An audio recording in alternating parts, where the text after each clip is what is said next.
Never step aboard the Solstice, sweetheart. Promise me you will not set foot on that deck. He had said the words so gently that they sounded like a plea and a command at once. I had promised. I had failed the promise the day the envelope arrived. I was 51 and newly widowed from certainty. My father, who had been a myth of suits and islands and quiet decisions, had died and left me a condition that felt like a dare. The will was clear and absurd in equal measure. Live 1 year alone on the Solstice, a privately registered yacht moored under a different name, and at the end of that year, open the sealed chest that my father had given me. Survive the solitude and the secrecy, and I would learn why he had built his life around a prohibition. Fail, and all would pass to a foundation named in cryptic handwriting. In the envelope, there was a brass key with a patina like old coins, and a folded photograph of my father as a young man, laughing in a wind that did not reach his eyes. Tucked beneath the photo was a single sheet with 3 words written in his precise, slanted script, "Live alone 1 year." The moment I read it, a hollow unlatched in me that had nothing to do with money. It was a private test that felt like a verdict on my right to remember him. My chest tightened with the old ache of being expected to perform fidelity to an image rather than to a complicated person. I had been the dutiful daughter who carried his briefcase, who sat through quiet tax appointments and smiled while he told stories in a voice practiced to charm strangers. Now I had to be alone with his late instructions and whatever ghosts clung to that yacht. The artifact became a relic and an accusation. The brass key sat in my palm and was warm from the pocket it had traveled in. It had the slight nick of a place that had been opened and closed many times. It smelt faintly of engine oil and cigars, like the back cabin where he had once taken me to show me a carved model of a ship he promised to build. The envelope crackled when I unfolded the paper, and the edges smelt of sea salt and old glue, and those small sensory things made the instruction more intimate and more unbearable. What could a chest hide that required such an experiment in solitude? Why tie discovery to loneliness?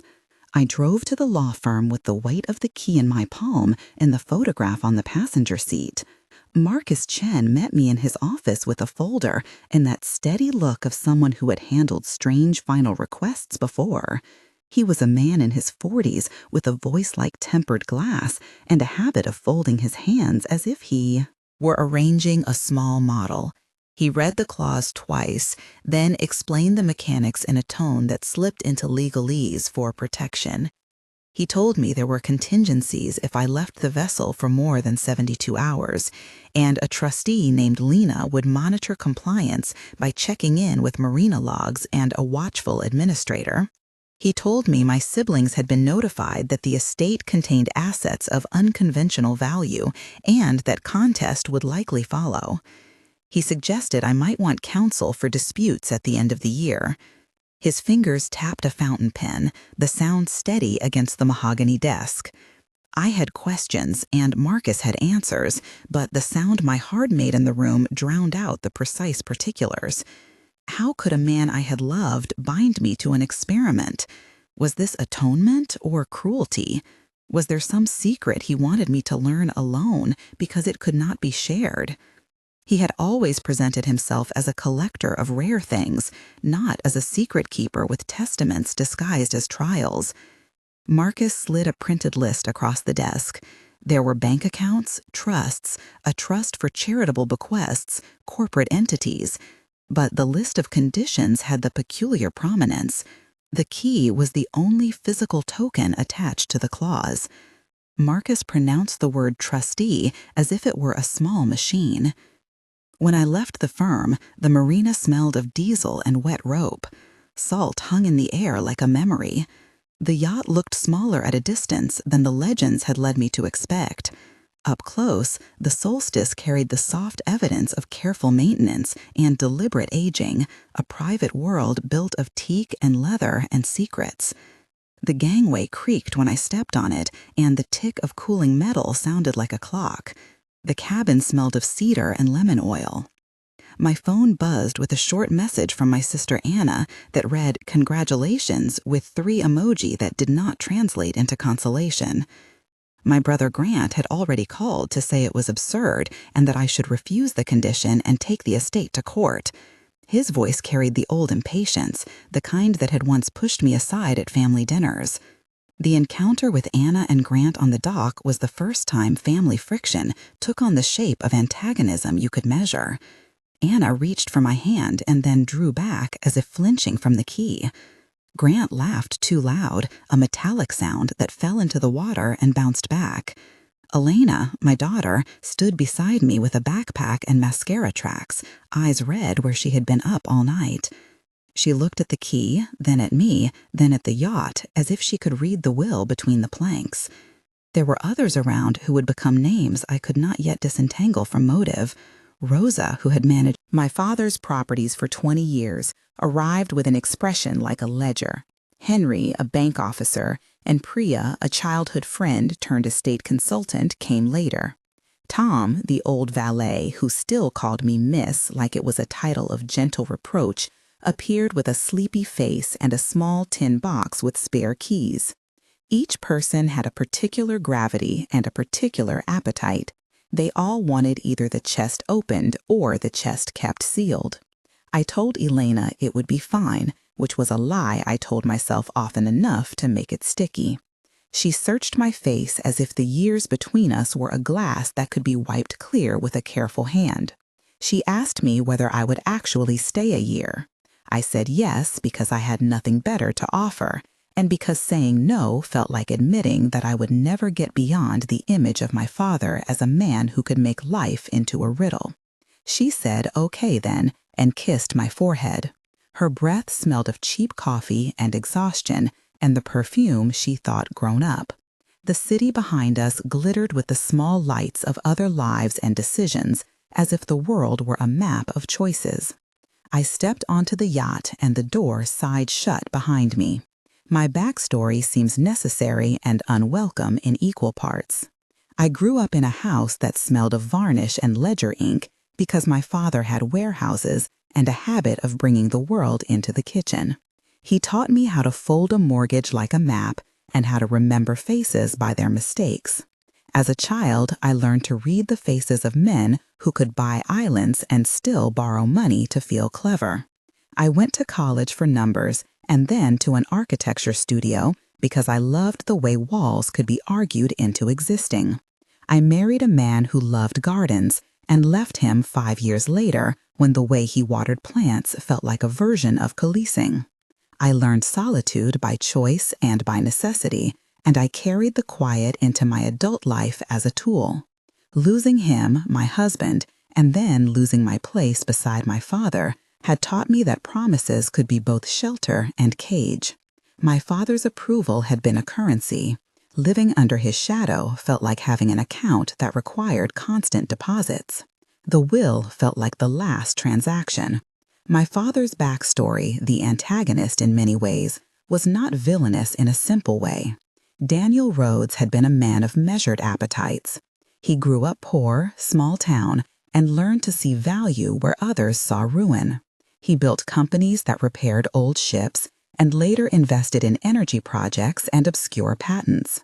He believed in legacy as a series of practical steps, not as sentiment. He loved secrecy as an extension of control. In his youth, he had loved a woman who left him for a life on the stage and never forgave her escape. He held grudges like talismans and plans like blueprints. In his later years, he was generous to charities and ruthless in business.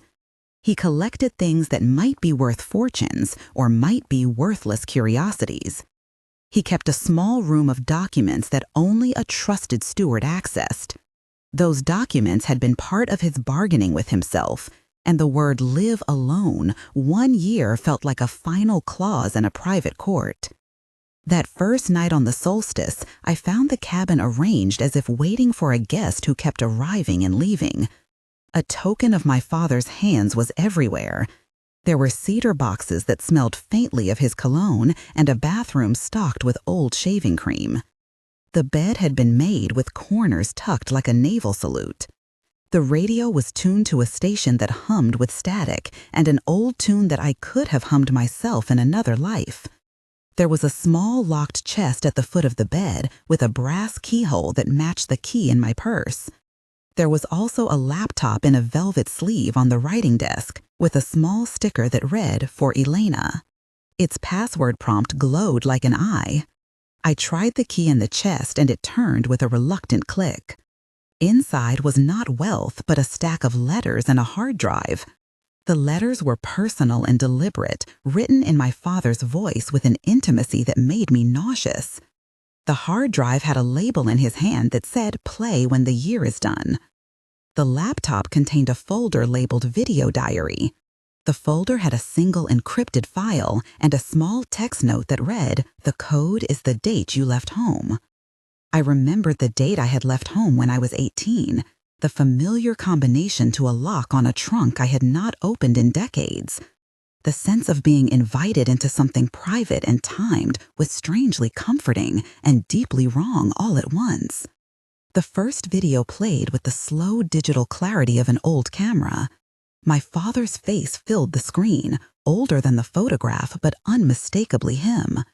He looked at me, or maybe at the camera, with the kind of tenderness his letters could not carry. His voice was steady. I watched as he traced the edge of an old map with a finger.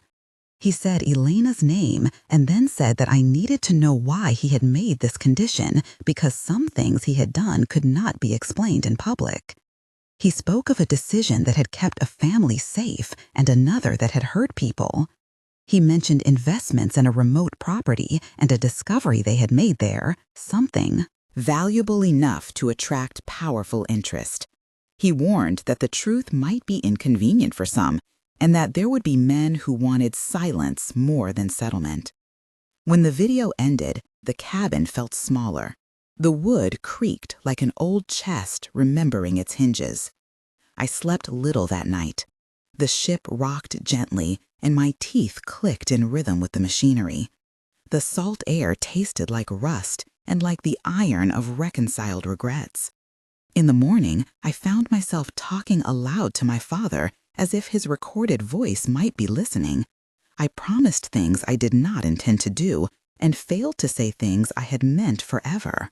A week into my year, the first formal challenge arrived. Grant had hired Spear and Associates to file a petition contesting the strange clause. He argued that the requirement to live alone on a private vessel was coercive and violated public policy. The firm produced affidavits and an expert witness who claimed that the condition was likely to unduly influence me into a forfeiture. They sent a polite and cold letter demanding access to inspect the vessel. I replied through Marcus that the will was valid and that I intended to comply with the condition. He sent back a notice of motion. That legal escalation created a moment of tension I remember as if it were a living thing. I stood at the railing with the harbor spread below, the light catching the wake like cut glass, and realized how deeply I feared not my brother's anger, but the possibility that my father had set me to prove something about my endurance rather than to entrust me with a secret. My stomach tightened, and I felt as if all my small belongings had been sifted into the sea. I called Elena and said I might be forced to answer attorney's questions, and she reacted with that fierce loyalty that had always both terrified and comforted me. We argued across the line. She said live alone for 1 year was petty torture and that I should not give him the satisfaction. She said I should be practical and get a restraining order if necessary. I said for the 1,000th time that his life had been all plans and that now I wanted to see what he would have me learn. During the second month, the archive on the laptop revealed a string of videos that mapped years of decisions. There was a pattern to the footage. He recorded changes in different properties, conversations with men who would later become necessary evils, and files from consultants who had assessed a remote tract of land. The land was not in our familiar county, but in a narrow archipelago far from prying cameras. The footage included aerial surveys that showed a soil anomaly and a sampling report with numbers and code names. My father had called the project Constellation and had quietly purchased mineral rights and rights to certain deep aquifers that sat beneath rocks infrequently tested for the substances that underpin industries. The valuation on the laptop suggested that any discovery there could rewrite regional economies. He had been careful, he had been secretive, he had been very, very practical. The discovery of the technical evidence was the moment the narrative shifted from family drama to something with teeth. I found a folder of geologic assessments, dated letters from a consultancy named North Ridge, and invoices that were paid from a shell company I had never heard of. The documents included a map with a tiny handwritten note in my father's hand that said War Room. He had built a physical space somewhere on his properties to gather these materials. Later, I traced the coordinates and found a property on the outskirts of town with a bunker that housed climate-controlled files and a whiteboard with a timeline of contacts. I realized then that the chest was a key that unlocked more than sentiment. The chest opened a ledger of investments, some legitimate and some opaque, and that ledger implicated people who would prefer silence. I called Priya, the estate consultant, because she had a way of translating the dry language of surveys into a shape I could understand. Her voice on the phone sounded quick and efficient. She ran me through an assessment that translated sample numbers into potential market value.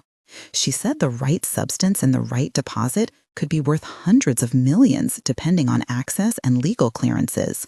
She warned me that revelations like that attracted corporations and lawyers in equal measure, and that contests would not be simple fights between siblings, but battles for control of rights and permits. She recommended secure storage of documents and a careful chain of custody for everything digital.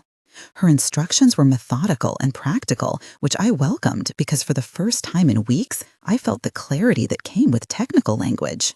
The procedural description of the probate and trust logistics is important, and I will be brief and precise so that the record is clear.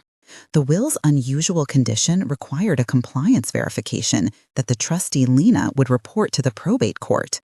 Contesting siblings could file motions for inspection and temporary administration. If the court found the condition unduly burdensome, it could modify the terms of the will. Chain of custody procedures for the hard drive and the letters were essential to preserve admissibility. A forensic copy of the hard drive had to be made and stored with an independent custodian. Those steps set the legal stage for a fight that would combine family grievance with corporate appetite. A second high-tension moment came when a man named Victor, an executive from a multinational energy company I had only seen in my father's meeting notes, appeared at the marina under the pretense of offering an alliance. He stepped off a boat polished to shine, wearing a suit that smelled faintly of citrus and expensive laundry. He smiled like a contract. He offered me a deal that thinly veiled a demand to buy whatever rights my father had left. Grant met him with a handshake that tasted of greed. Victor's voice was smooth, and he carried a briefcase with a dermatone finish. He suggested he could ensure my security and my daughter's future if I relinquished claims in exchange for a trust. I said no at first, then asked what exactly he knew. He produced a glossy folder with images that seemed to match the surveys on the laptop. His knowledge of coordinates was too precise. He suggested that the chest might be overvalued and that the unknowns were not worth the trouble. His manner was a pressure point, and my refusal felt like a small victory. He left with a card and a smile that promised a return. Inside voices on the yacht were often louder than the ocean. There were moments in which I paced the length of the deck and listened to the hum of the refrigeration units like a mechanical heart. I could smell diesel when I stood near the engine room and cedar when I opened a box. The radiator hissed at night, and the taste of coffee burned on my tongue like rehearsal for anger. I learned to sleep with earplugs and to trust only a small circle. That circle included Elena, who became my ally and my conscience, Priya, who translated technical files into a plan, Rosa, who knew where secret ledgers were hidden, Marcus, who navigated legal waters, and Tom, who could open any lock and knew the muffled language of old safes. Each named person contributed a specific act. Rosa produced receipts from a drawer under the floorboards. Tom found a key hidden in a false bottom of a toolbox. Marcus drafted a motion that held the line against Grant's petition. Priya arranged a secure off-site backup. The war room turned out to be exactly that. In a converted cellar under a property my father had called the Old Mill, there was a climate-controlled chamber with shelves of boxes and a table covered in maps. The air smelled of paper and ozone. There were taped photos of drilling sites and a whiteboard that looked like a stage for calculation. On the wall, someone had pinned a list of names and dates. There were video transcripts, invoices, and a ledger that detailed payments to consultants using coded references. The room contained a small safe, and inside the safe there was an old ledger book with handwritten entries and a single envelope marked confidential.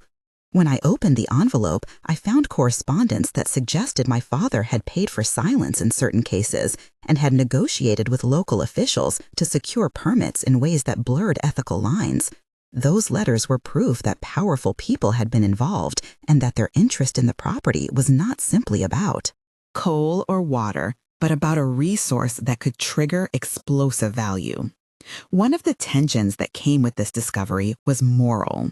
I read notes where my father had prioritized stability over transparency and had rationalized decisions as necessary for the family's survival. I felt anger and a deep sorrow because the ledger showed that his love had been transactional. I remember the exact moment I put a hand on the whiteboard and felt the dry marker dust under my palm. My hands trembled because I understood the stakes in a way that made revenge meaningless. The documents meant leverage and danger. The third major tension arrived when Elena read one of the videos and discovered a dedication to her name. In a clip, my father offered her a different kind of instruction, a plea to forgive, and a request to understand his fear. Elena listened with a face that shifted between adolescent stubbornness and a dawning comprehension. Her reaction was fury and compassion mixed, and she stormed off to the small cabin to write a response that she insists she never sent. The argument that followed between us was long and worded like the unpicking of old stitches. She accused him of using solitude to manipulate me and of giving me a test instead of an apology. I told her to stop seeing life as theater. She called me naive, and then she cried and said she wanted to help but feared being used by others as a bargaining chip. As the year unreeled, allies became more important. Marcus negotiated a protective order that prevented unauthorized boarding, and a court-required periodic verification that I was living aboard. That verification came as time-stamped marina logs and Lena's signed attestations. Priya arranged for a forensic copy of the hard drive to be made and stored with an independent archivist named Dr. Chen, who specialized in digital custody. Dr. Chen's lab smelled of electronics and coffee. Her hands moved with the careful decisiveness of someone who had rescued data from fire. She produced a checksum and a chain of custody form that read like armor. Those technical measures were dry but crucial. They transformed the chest from sentimental object to admissible evidence. There was a scene of reconciliation with Grant that surprised me. In an afternoon that smelled of rain and cut grass, he came to the pier to offer a mediated conversation. His face was less angrier and more wearied. He said that he had always felt second place, that her father had taught him to position himself for the next bidding, and that he had resented being passed over in favor of quiet loyalty. He admitted that his first instinct had been to protect money, not memory. We argued, and then we spoke of our mother, who had died when we were young, of the way our father had stepped in to manage the practicalities, and the way that had shaped us. The exchange did not resolve everything, but it softened the sharp edges. Grant did not withdraw his legal challenge, but he did agree to attend a mediated negotiation with terms that might allow for sharing or management. The human element re-entered the ledger. The climax came in a conference room in front of a table where I sat with my daughter, my lawyer, and my allies. Opposite us were Grant, Victor from the company, and the lawyer whose smile was a blade.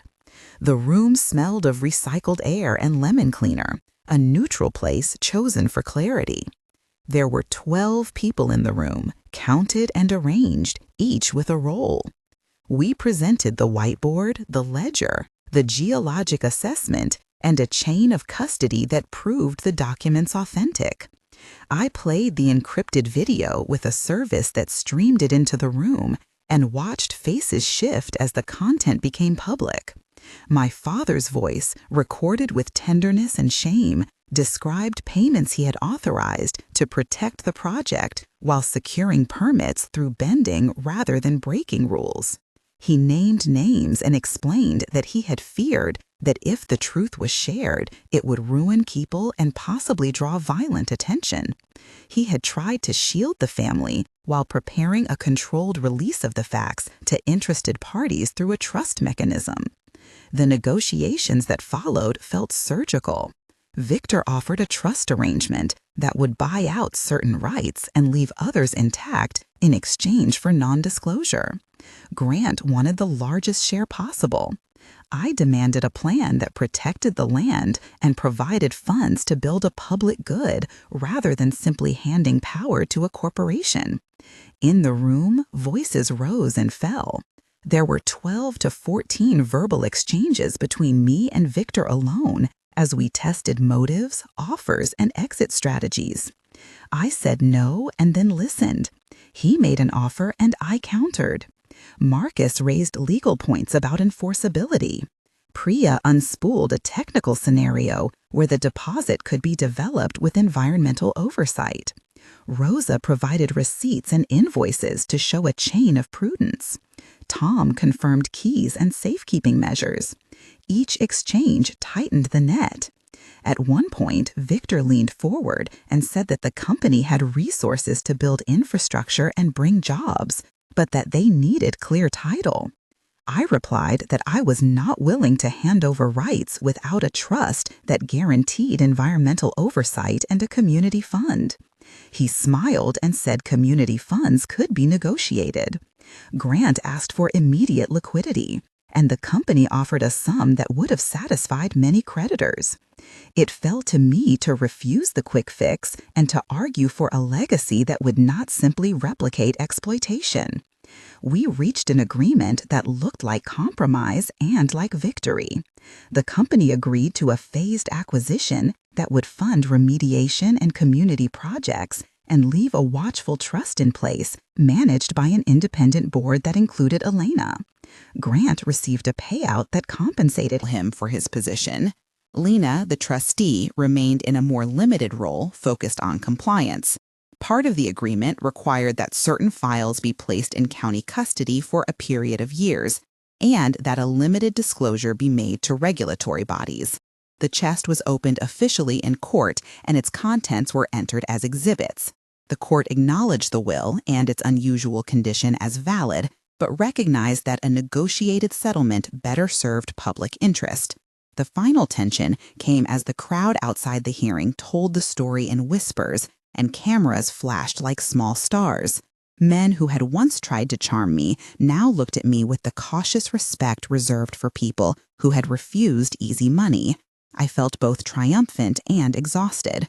The victory felt less like taking back what was mine and more like deciding what to do with a legacy weighed down by compromises and generosity in equal measure. There was a legal technical note I recorded and filed. The trust instrument that governed the phased acquisition included covenants for environmental monitoring, a community trust with an endowment for education, and an oversight clause that required annual public reporting. The chain of custody documentation and forensic copies of the hard drive ensured that the evidence could be used should any party challenge the provenance of the documents. Those measures were dry but decisive in ensuring that the outcome was enforceable. In the months that followed, I found a fragile peace. The year on the Solstice had been a crucible. It had forced me to reckon with the man my father was and the child I had been. It had taught me how to translate quiet endurance into action. Alina became not only my daughter, but a partner in governance. She learned to sit in meetings and to ask the right questions about budgets and environmental assessments. Rosa continued to handle logistics and retained a quiet dignity that made her indispensable. Marcus was ruthlessly competent and deeply human in private. Priya and Dr. Chen remained allies who taught me the language of data, and Tom kept the keys. 1 month after the settlement, I walked the property we had designated as a conservation and development site. The air tasted of damp earth, and the first shoots of grass pushed through the disturbed soil like hope. Local residents came to a small meeting and asked questions about jobs, about contamination, about access. I listened and I answered because our agreement required transparency. I felt awkward at first, my voice measured and uncertain. But then a woman named Marisol told a story about a nephew who might work in the new restoration project, and my chest loosened. The community felt less like a number in a ledger and more like a ledger of faces. I wrote to my father aloud that night and received nothing back but a certain closure that felt like rinsing an old habit away. 3 months after the agreement, Elena and I opened an art studio funded by a portion of the Trust's community outreach and placed portraits of those who had worked the land for generations. The studio smelled of oil and paint. We hosted workshops on geology and on local history. The town paper ran a headline that avoided sensationalism and honored our negotiated path. People came and brought their stories, their recipes, their small objects that traced a history we had bracketed in official documents. I felt the legacy shift from being a secret to being a shared responsibility. 6 months later, there was a small ceremony at the edge of the conserved area. Officials presented a plaque that recognized the trust and the community fund. Elena, wearing a suit that fit like itself, spoke about stewardship and about the odd gifts parents give their children. Grant attended and spoke about learning to let go with more grace than I had ever expected from him. Victor's company had begun a phased remediation and had signed on to an advisory council with local members. The ledger still existed, the agreement still bound us, and yet something had loosened. The chest had been a catalyst, not only for discovery, but for a process that required public accountability. If you watched this unfold with me, you felt the tug between inheritance and autonomy, between secrecy and public good. I invite you to weigh in if this story resonates. Would you have lived alone for a year to unlock a secret? Would you have traded secrecy for community? Tell me with one word, yes or no, and add where you stand in one short sentence. Your comments help shape future episodes and remind me that these stories do not end when the lawyers sign. They continue in conversations. In the quiet places left after court and decision, I began to rebuild a life that felt like mine. I painted again in a small studio with light that fell unevenly and cleanly through a skylight. I read the letters that remained, and I forgave as part of living, not as an absolution for another's acts, but as a way to unclench my chest. I signed documents that would keep the trust accountable, and I planted lavender on a small plot near the marina where the salt air made the plant thrive.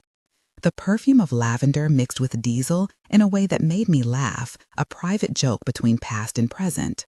We closed the chapter not with theatrical absolution, but with a practical set of steps that made room for repair. The legacy became a trust that balanced commercial development with protection. The chest, once a symbol of mystery and cruelty, had opened into documents that allowed us to broker a better path. In the end, I did not feel I had won against my father, but that I had negotiated with him. I honored him by refusing to hide the truth that had cost us something, and by choosing to put resources into the hands of people who would use them to build rather than to hoard.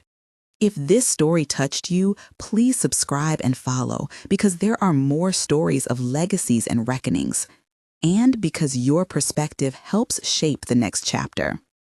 Leave your one word and a sentence and join this community that cares about truth with consequences.